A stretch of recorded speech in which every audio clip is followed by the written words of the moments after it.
औज़ु बिल्लाहि मिनश शैतानिर रजीम। बिस्मिल्लाहिर रहमानिर रहीम। वलक़द अरसलना नूहन व इब्राहीम वजअलना फ़ी ज़ुर्रिय्यतिहिमन नुबुव्वत वल किताब फ़मिनहुम मुहतद व कसीरुम मिनहुम फ़ासिकून सुम्मा क़फ़्फ़ैना अला आसारिहिम बिरुसुलिना व क़फ़्फ़ैना बिईसा इब्न मरियम व आतैनाहुल इंजील वजअलना फ़ी क़ुलूबिल्लज़ीना इत्तबऊहु रअफ़तन व रहमह व रहबानियतन इब्तदऊहा मा कतबनाहा अलैहिम इल्ला इब्तिग़ाअ रिज़वानिल्लाह फमा रअऊहा हक़्क़ रिआयतिहा फ़आतैनल्लज़ीना आमनू मिनहुम अजरहुम व कसीरुम मिनहुम फ़ासिकून। सदक़ल्लाहु मौलाना अज़ीम। अल्लाह जल्ल मजदुहुल करीम अपने महबूब करीम सल्लल्लाहु अलैहि वालिहि वसल्लम के तवस्सुल और तसद्दुक़ से मेरी और आप सब की हिफाजत फरमाए। हम सब को अपने महबूब पाक मोहम्मद मुस्तफ़ा सल्लल्लाहु अलैहि वालिहि वसल्लम की ग़ुलामी, मोहब्बत, इताअत और इत्तिबा में ज़िंदा रखे। इसी पर हम सब को मौत नसीब करे और ज़िंदगी भर बेअदबी और गुस्ताखी से महफूज रखे। सूरतुल हदीद की आयत नंबर 25 हमने गुज़श्ता जुमअतुल मुबारक में पढ़ी थी और उसको समझने की कोशिश की थी। अब ये आयत नंबर मैं 26 पढ़ता हूँ। इसमें वो पूरी हिस्ट्री और तारीख़ का जिक्र किया गया है। हमारे आका करीम से पहले तक क्या था वो जिक्र किया और फिर उसके बाद हुजूर के आने के बाद ए हुजूर के ग़ुलामों, ईमान वालों, तुम्हें क्या करना चाहिए वो भी बताया है। बिस्मिल्लाहिर रहमानिर रहीम। सूरतुल हदीद की आयत नंबर 26। वलक़द अरसलना नूहन, बिला शक व शुबा हमने नूह अलैहिस्सलाम को भेजा, व इब्राहीम, और इब्राहीम अलैहिस्सलाम को भेजा। चूँकि ये दोनों ऐसी शख्सियतें थीं कि नूह अलैहिस्सलाम को आदम सानी कहा जाता है और इब्राहीम अलैहिस्सलाम को जद्दुल अंबिया कहा जाता है। तो फरमाया नूह अलैहिस्सलाम को हमने भेजा और इब्राहीम अलैहिस्सलाम को भेजा। वजअलना फ़ी ज़ुर्रिय्यतिहिमा अन्नुबुव्वत वल किताब, और हमने इन दोनों की ज़ुर्रियत में, इन दोनों की औलादों में दो चीज़ें रखी। अन्नुबुव्वत, नबूवत रखी, वल किताबा, और किताब रखी। नूह अलैहिस्सलाम की औलाद में से भी नबी बने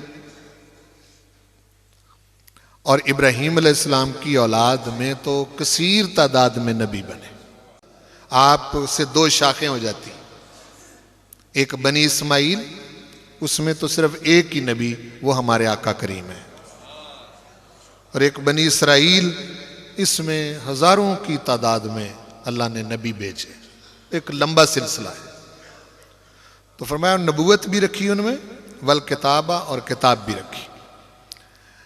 तो नबूवत इंसानों से कभी भी अलग नहीं रही। परवरदिगार ने इंसान की हदायत के लिए पहले नबूवत का इंतजाम किया है। आदम अलैहिस्सलाम पहले हैं और नबी हैं, उनसे पहले तो कोई इंसान नहीं ना, और आदम अलैहिस्सलाम के नबी होने में कोई शुबा भी नहीं।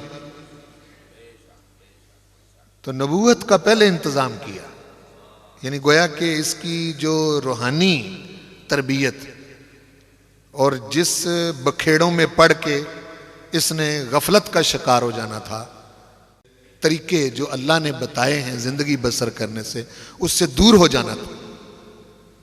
उस दूरी से हटाने के लिए परवरदिगार ने पहले नबूवत को रखा है। नबियों के आगे जिनको नबियों ने तरबियत की और हदायत दी, उनमें आगे फिर इंसान दो हिस्सों में बंट गए। फमिनहुम मुहतद, उनमें से अंबिया की बात मानकर कुछ लोग हदायत पा गए।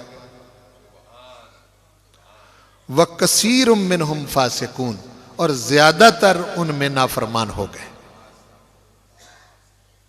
ये मकाम समझने वाला है। तबलीग करने वाला नबी हो, अल्लाह का पैगाम पहुंचाने वाला नबी हो, उस नबी की तबलीग के बावजूद ईमान वाले हदायत याफ्ता थोड़े हुए। ज्यादातर फासिक कहते हैं जो अल्लाह और उसके रसूल की इताअत से निकल जाए, नाफरमान हो जाए, ज्यादातर फासिक हो गए। ये एक हिस्ट्री बयान कर दी कि भाई तुमसे पहले ऐसे लोग हुए, हदायत याफ्ता कम थे और फासिक ज्यादा थे।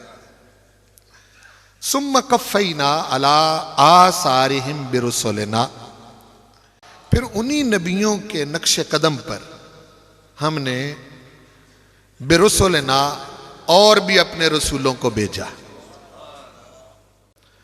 वक़फ़ैना बिईसा इब्न मरियम, फिर इन सब के बाद हमने ईसा इब्न मरियम को भेजा। व आतैनाहुल इंजील, और उनको हमने इंजील अता की।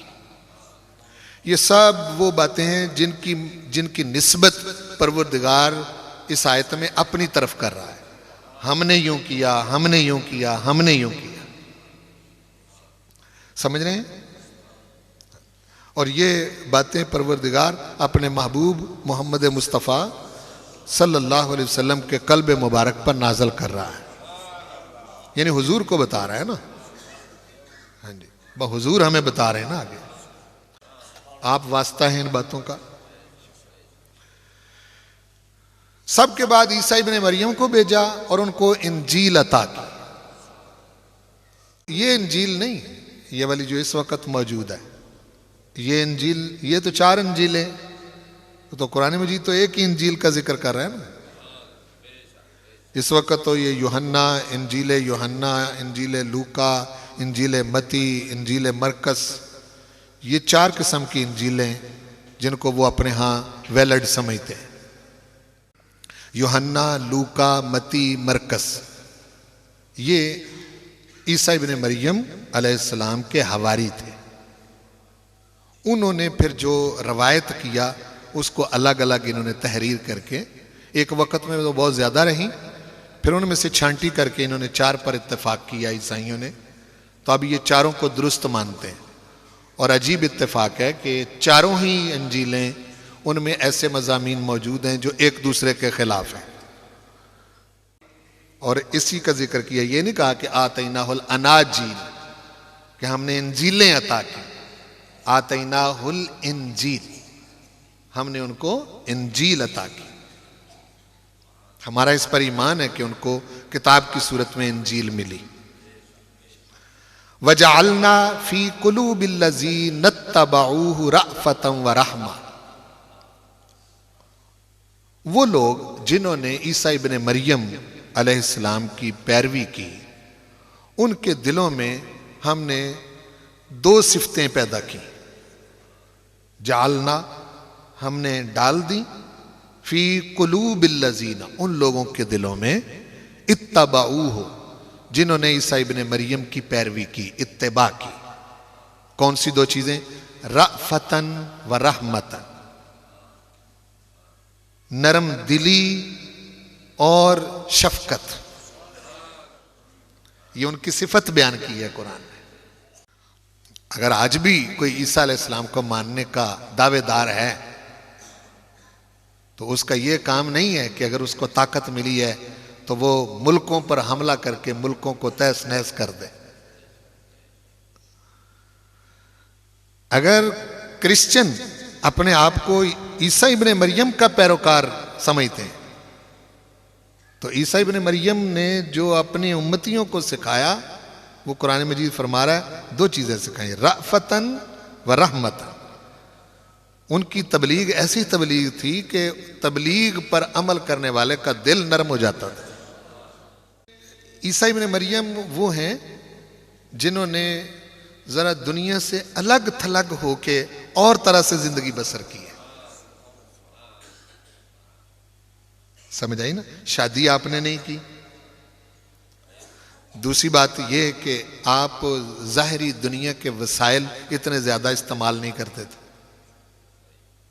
यानी अपने हाथ का सराहना बना के सोते थे, अपने हाथों से पानी पीते थे, प्याले में नहीं पीते थे। बहुत कम दूसरी चीजें जो हैं वो इस्तेमाल की। और कमाल का तवक्कुल और कमाल का अपने परवरदिगार की जात पर भरोसा। वो जो कोई बड़ा आला दर्जे का हम किसी दरवेश या सूफी को देखते हैं ना, आला दर्जे का, वाकई वो हो, यानी वो वाकई अल्लाह का बंदा हो और वलीउल्लाह हो, उससे कई गुना बढ़कर परवरदिगार ने ईसा इब्ने मरियम को कमाल अता किए थे।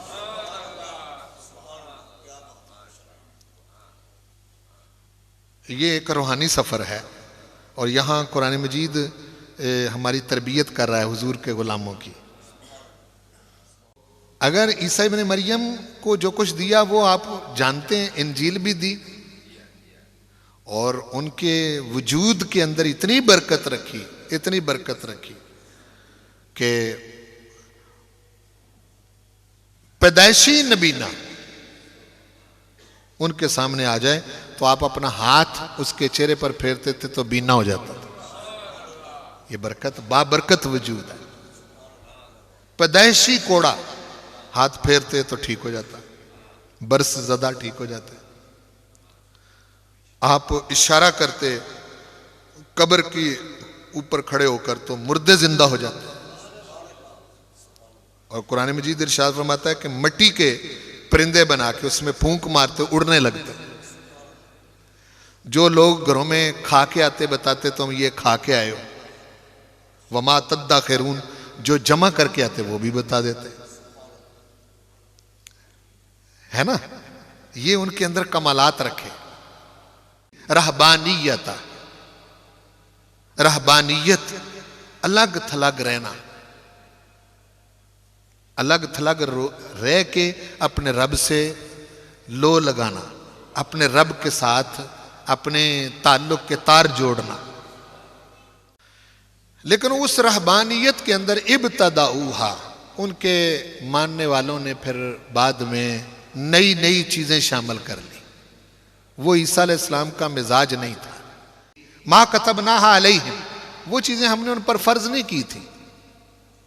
वो रहबानियत का खास एक स्टाइल जो ईसाई पादरियों का, उसका जिक्र किया जा रहा है। जिस वक्त पे दर पे इनके ऊपर हमले हुए और ममलकत इनकी जाती रही और ये बिल्कुल कसम पुरसी के आलम में आ गए, तो उस वक्त इन्होंने फैसला किया कि अब आबादियों को छोड़ो, गारों में चलो, पहाड़ों में चलो, सहराओं में जाओ, वहां जाके माबद बनाओ, गिरजे बनाओ, कलीसे बनाओ। वहां वो जाके फिर रहते थे। और उसकी सूरत हाल ये होती थी कि दरवाजे ही नहीं बनाते थे उसको। ईसाइयत पर अमल करने वाले वो एक कमरा बनाते और इसमें सिर्फ एक छोटी सी खिड़की रोशनदान की सूरत में रखते थे, जिससे बाहर से आने वाले लोग को थोड़ा बहुत उनको दे जाते, जिससे उनकी गुजर बसर होती। ना वो बाहर निकलते, ना लोगों से मिलते, ना लोग उनसे मिलते। इवन के कई राहबों की माएँ उनके दरवाजे पर आईं, लेकिन वो माओं से भी नहीं मिले, बहनें आई नहीं मिले। ये इनका एक अंदाज था जिसका कुरान मजीद ने जिक्र किया, इब्तदाऊहा, कि उन्होंने इसके अंदर नई नई चीजें शामिल कर ली थी। ईसा अलैहिस्सलाम को जो कुछ हमने सिखाया था उस पर रहते तो यूं ना करते। इल्ला इब्तिगा रिदवानिल्लाह, मगर ये कि अल्लाह की रजा हासिल करने के लिए। चूंकि वो बंदा जो हर वक्त दुनिया में घुसा रहता है, हर वक्त दुनिया उसकी जान नहीं छोड़ती। मुझे यहां ये बात वाज़े करनी पड़ेगी कि दुनिया क्या है। ये भी इस दौर का एक बहुत बड़ा मसला है कि समझा जाए कि दुनिया किसको हम समझते हैं।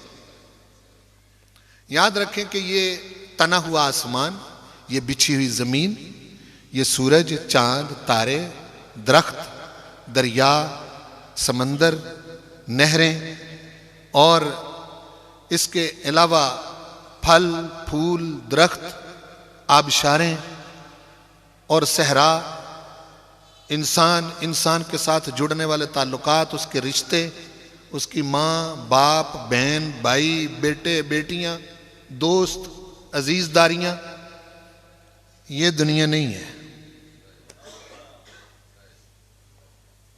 क्या कहा है मैंने? ये दुनिया नहीं है। ये तो परवरदिगार ने जो शय बनाई थी, तख्लीक की थी, उसका एक माइनर सा हिस्सा है। जो कुछ उसने खल्क किया ना, उसका एक छोटा सा हिस्सा है जमीन, जिसके अंदर ये सिस्टम हम देख रहे हैं और इसको दुनिया समझे बैठे। जो कुछ उसने खल्क किया है, वो सातों आसमान, वो जमीन, वो कहकशाएं, जितना कुछ इस जमीन पर है, उसको अभी तक इंसान दरियाफ्त नहीं कर सका। उसको कुछ मालूम नहीं कि ये जमीन और इसके अंदर, इसके सीने में क्या कुछ है, कुछ मालूम नहीं उसको। बहुत थोड़ा सा मालूम करके तो ये मगरूर और मुतकब्बर बना बैठा है। बाकी जो कुछ उसने खल्क किया है, वो तो इंसान को पता ही नहीं है। मैं उसकी मोटी सी मिसाल दूं कि हमारे आका करीम ने फरमाया, हर इंसान के साथ दो फरिश्ते किरामन कातिबीन है, मुहाफिज फरिश्तों को अलग कर दे। तो जितने इंसान इस वक्त रुए जमीन में मौजूद हैं, उनसे डबल मखलूक तो सिर्फ फरिश्तों की मौजूद है।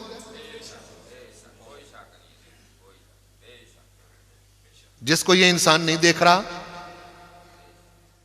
मुलाकात इसकी उनसे नहीं है, वो अल्लाह की ड्यूटी पर लगे हुए हैं। उनकी ड्यूटी है इस बंदे का जरा हिसाब किताब रखना है। ठीक है, डबल तो यही हो गया ना। अब इसके अलावा आप हिसाब लगा लें कि मजीद उसकी मखलूकात, जो कुछ उसने खल्क किया, आसमानों की सूरत में, आसमानों की मखलूक की सूरत में, फिर ज़मीन और ज़मीन के सीने में, समंदर, समंदर के सीने में। फल्कियात के माहिरीन कहते हैं कि हमें यह नहीं मालूम हो रहा कि इस कायनात के अंदर कहकशाएं कितनी है। हैं जी, ये जो हमारा गैलेक्सी सिस्टम है, इससे बड़ी बड़ी कहकशाएं दुनिया कायनात के अंदर मौजूद हैं। ये तो परवरदिगार ने हमारी खिदमत के लिए पैदा किया सब कुछ। सूरज से नफरत करना, आसमान से नफरत करना, जमीन से नफरत करना, यही बात यहां की जा रही है कि वो जो ईसा अलैहिस्सलाम के मानने वाले थे, घर छोड़ के गारों में चले गए, तो गार किसके? घर छोड़ के जंगलों में चले गए, तो जंगल किसके हैं? अल्लाह के। घर छोड़ के पहाड़ों पे चले गए, तो पहाड़ किसके हैं? अल्लाह के। जहां भी आप जाएंगे वहां आप हर चीज अल्लाह की पाएंगे। ये जिनको आप छोड़ के जिधर जा रहे हैं, वो भी अगर इसको आपने दुनिया समझा हुआ है, तो ये सबक हमारे आका का नहीं है। तो भाई ठीक है, घर छोड़ो, बच्चों को छोड़ो, बीवी छोड़ो, अजीज छोड़ो, ताल्लुकदार छोड़ो, ये ताल्लुक जितने भी रिश्ते हैं इनको छोड़ो, इसमें तुम फंसे हुए हो। नहीं, इस तरह का नहीं। लेकिन बिल्कुल इनके अंदर इतना मुलव्वस हो जाना कि अल्लाह और उसका रसूल याद ही ना रहे, ये सबक भी हुजूर का नहीं है।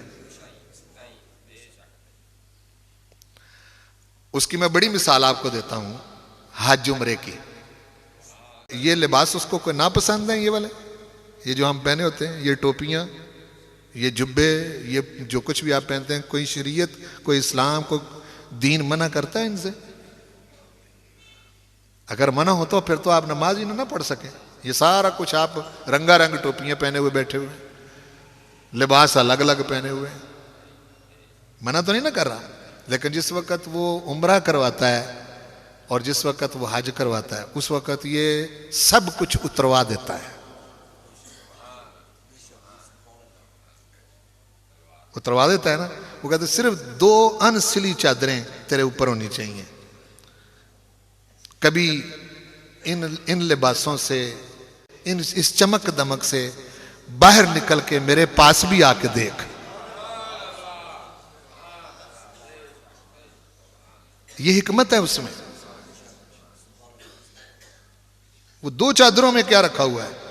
और उस हालत से मेरा तजर्बा है कई सालों का, उस हालत में जितने भी मतलब उम्रा करने वाले एहराम की हालत में जल्द जल्द उस हालत से निकलना चाहते हैं। उस हालत में पाबंदियां बहुत है।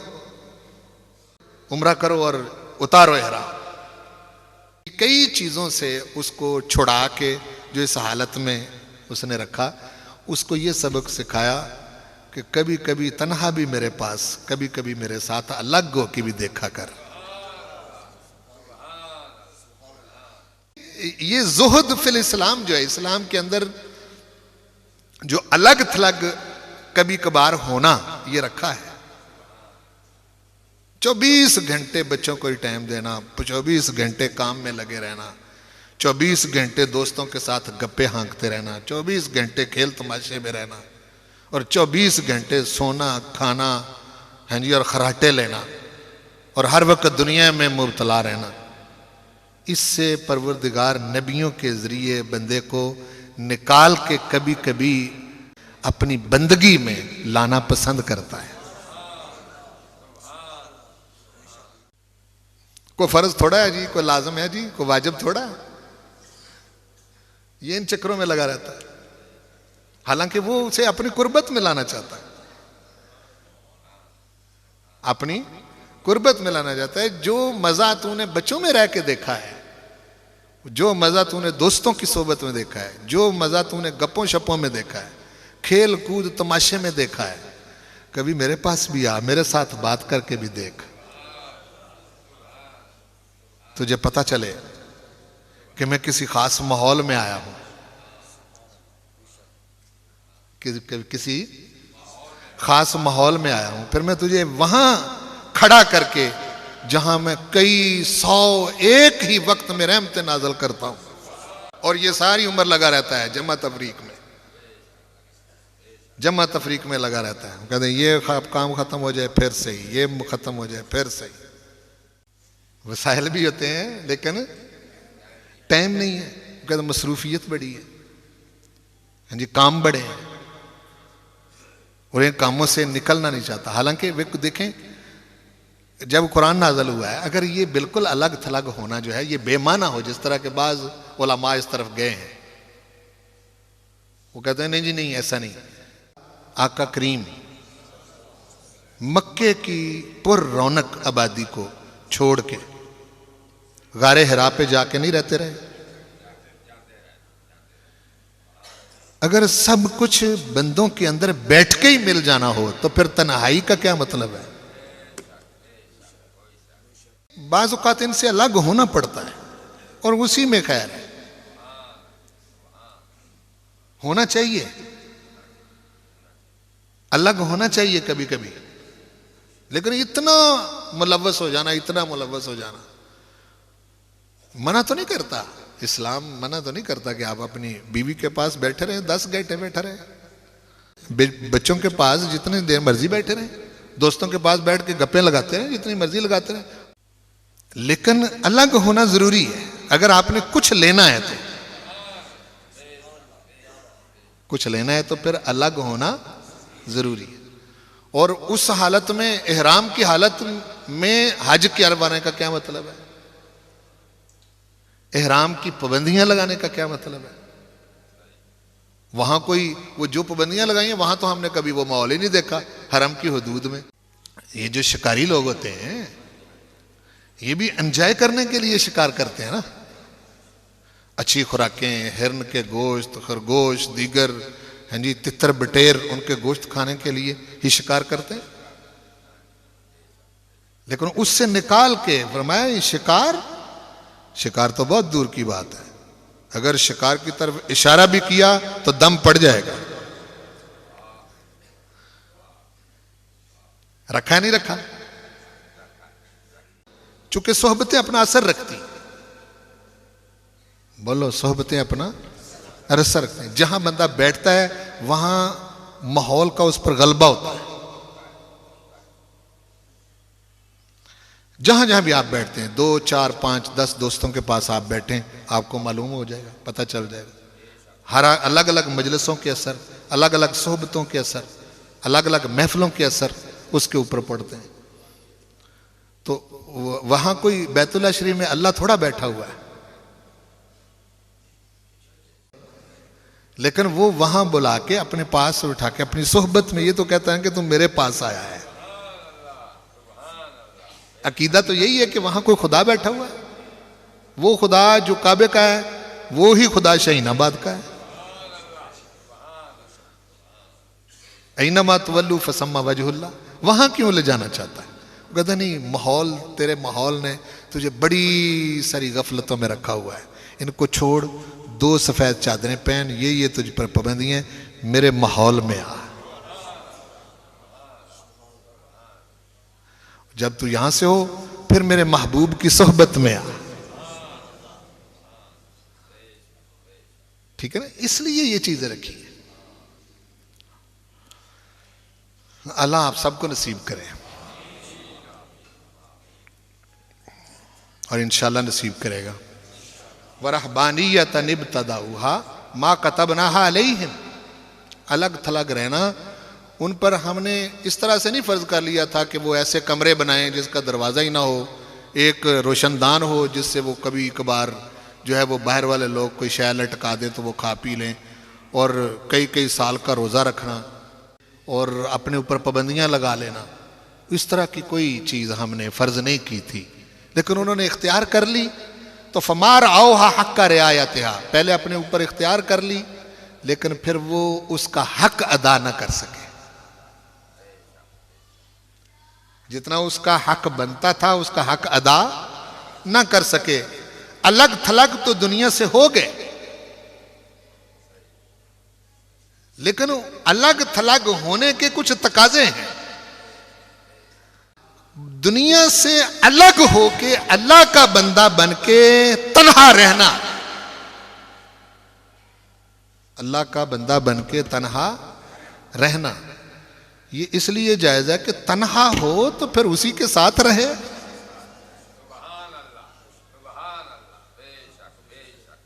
भाई अगर दुनिया छोड़ी है, उससे अलग हुआ है, तो फिर अगर उसके साथ तू रहना चाहता तो फिर उसके साथ रह ना, उसका हक अदा कर।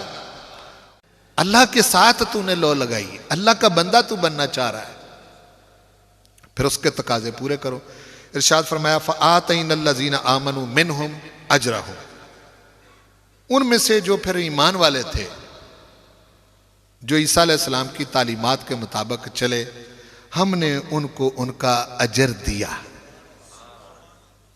उनको उनका अजर। फिर कुरान मजीद इरशाद फरमा रहा है वह कसीरुम मिनहुम फासिकून, लेकिन ईसा अलैहिस्सलाम के मानने वालों में भी फिर ज्यादातर नाफरमानी हो गए, उनके रास्ते पर चल नहीं सके। ये पूरी हिस्ट्री बयान हो गई। ये समझ आ गई इस बात की? क्यों भाई, पता चल गया ना? अंबिया और अंबिया की तालीमात के मुताबिक चलना ये हर दौर में रहा है। ये हमें बताया जा रहा है, कुरान मजीद के जरिए हमें बताया जा रहा है कि कोई जमाना नबियों की नबूवत से खाली नहीं रहा। उन लोगों पर जरूरी था कि अपने अंबिया और रसूल की हदायत के मुताबिक चलते, नहीं चले, नाफरमान हो गए, तो फिर हमने जो फैसला किया था उसके मुताबिक उनकी पकड़ हो गई। सवाल पैदा होता है कि अब उस तरह की पकड़ क्यों नहीं हो रही? जिस तरह एक नबी की नाफरमानी की तो परवरदिगार ने पकड़ लिया, बाज औकात आंधी की सूरत में, बाज औकात पत्थर बरसाए, बाज औकात गर्क कर दिया, बाज औकात जमीन में दनसा दिया, बाज औकात शक्लें बदल दी। तो ज्यादातर नाफरमान तो अब भी हैं, मानने वाले तो बहुत थोड़े हैं। अब भी वही सूरत हाल है, नाफरमान ज्यादा ही है ना भाई। क्यों जी, जो नजर आ रहा है नाफरमान तो ज्यादा, फिर अब क्यों नहीं पकड़ा जा रहा? फरमाया इसके लिए, इसलिए नहीं तुम्हें पकड़ रहे, इसकी मेरे महबूब ने मेरे साथ बात की हुई है। मेरे महबूब ने मुझे कहा है कि मेरे मालिक इनकी शक्लें नहीं बदलनी, उन्होंने कहा है इनको जमीन में नहीं दनसाना। यानी उस तरह के अजाब जिस तरह पिछली कौमों पर आते थे इन पर नहीं डालने। हम अपने महबूब की बात का लिहाज रखते हैं जी, इसलिए हम तुमको वो इज्तमाई अजाब नहीं दे, लेकिन तुम्हें समझा तो रहे हैं ना, कोई शय खत्म तो नहीं ना हुई। क्यों भाई? तो अब जो कायनात के अंदर रौनक लगी हुई है और मजमूई अजाब से दुनिया के लोग बच रहे हैं, कायनात के बच रहे हैं, उसमें वजह हम थोड़े हैं भाई, या कोई हमारे अमाल थोड़े हैं। वो तो सिर्फ दो वजह हैं जिसका जिक्र कुरान मजीद ने किया, वमा कान अल्लाहु लियुअज़्ज़िबहुम व अंत फ़ीहिम। छोड़ूं तो ना इनको महबूब, लेकिन तू इनमें रहता है। ये कहाँ है? वमा कान अल्लाहु लियुअज़्ज़िबहुम, अल्लाह क्यों नहीं अजाब दे रहा इनको? इसलिए नहीं दे रहा, व अंत फ़ीहिम, महबूब प्यारे तुम इनमें रहते हो, बस तुम्हारी वजह से इनको मैं अजाब में नहीं डाल रहा। दूसरा, वमा कान अल्लाहु मुअज़्ज़िबहुम व हुम यस्तग़फ़िरून, इनको मैं उस वक़्त तक अजाब नहीं दूंगा जिस वक़्त तक इनमें इस्तिग़फ़ार करने वाले लोग रहेंगे।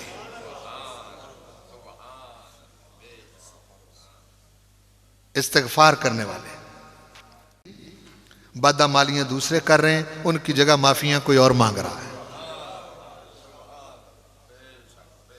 बिगड़े हुए दूसरे हैं, उनकी जगह माफियां कोई और मांगो। उनको पता भी नहीं है, बिगड़े हुओं को पता भी नहीं है कि बच क्यों रहे हैं। हाँ जी, वो कहां बैठे हुए हैं? पूरी उम्मत के खैर खा, पूरी उम्मत के खैर खा, हुजूर की पूरी उम्मत के खैर खा, रोते हैं, बिलखते हैं, अपने रब से बात करते हैं, इस्तिग़फ़ार करते हैं, इनसे गलतियां हो गई हैं, मेरे मालिक इनको माफ कर दे। और इस उम्मत के अंदर ऐसे ऐसे औलिया हुए हैं जिन्होंने ये तक अपने परवरदिगार की बारगाह में अर्ज कर दी कि परवरदिगार सिर्फ मुझ अकेले को अजाब दे के बाकी हुजूर की सारी उम्मत को छुट्टी मिल सकती है?